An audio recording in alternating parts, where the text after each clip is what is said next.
Nita here with Heroesmart Homeschool Academy. Welcome to science class. We are in week 27. This is the last lesson for Unit 3, Agricultural Science and Health.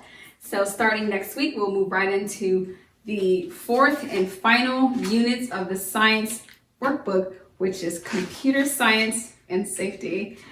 Today, we're going to be learning about manipulative movements. And if you're ready, let's begin with the word of prayer. We thank you, Lord, for this time we have to learn and grow. We seek to do the best we can and add to what we know. We love you, God, with all our hearts, and to others, love we show. Pleasing you is our goal. Now to our lesson, we shall go. In Jesus' name we pray. Amen. Amen. Well, welcome back. It's so good to have you. Hi there. Hi. If you have your workbook, you may turn to page 70, and you'll be exactly where you need to be for today's lesson. We're talking about manipulative movements. Do you know what a manipulative movement is? Sounds like a hard word, y'all, manipulative. But a manipulative movement is any movement that requires the use of your hands or your feet, even your head, to get to make the movement a success. So what we have, and to control an object. And I said head because oftentimes if you've ever seen someone or if you ever played soccer, what do they do sometimes? Sometimes they use their head, you know, to get the ball across the net or whatnot. There's also your hands. So here's the object that I want to control. And to control it, I need to use these different extensions of my body, the limbs of my body. I call my hands and my feet, sometimes even my arms, my head, my feet. Any of those limbs would get this object to do what I want it to do. The first thing we have right here is catching a ball. So if I throw the ball up, I get to catch it. Caught the ball. I caught the ball. Now throwing the ball is the exact same thing. I'm throwing the ball up and I also catch the ball. If you have a sibling or someone nearby, you can try this out with them. You can grab yourself a ball and you can just play catch with your brother or sister or your cousins or whomever may be there with you.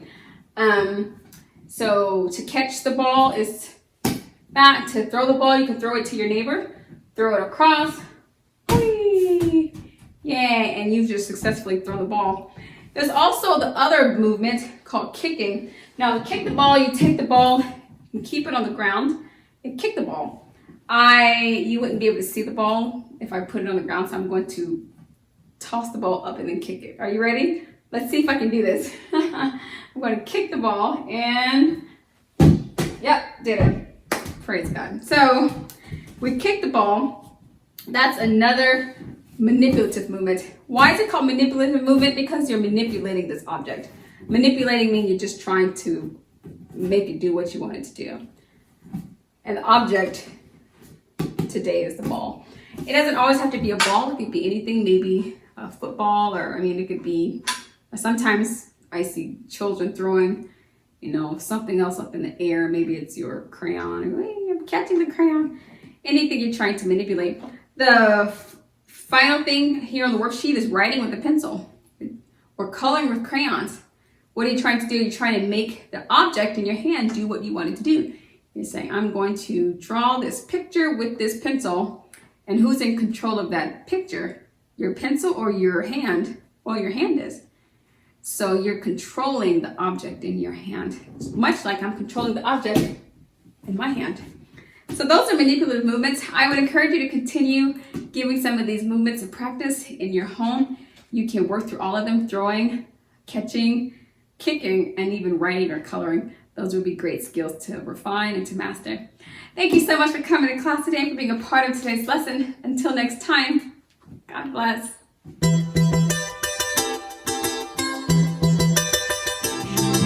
I'll be your hero's buddy, and as you study with Heroesmart, I will be your friend. So don't you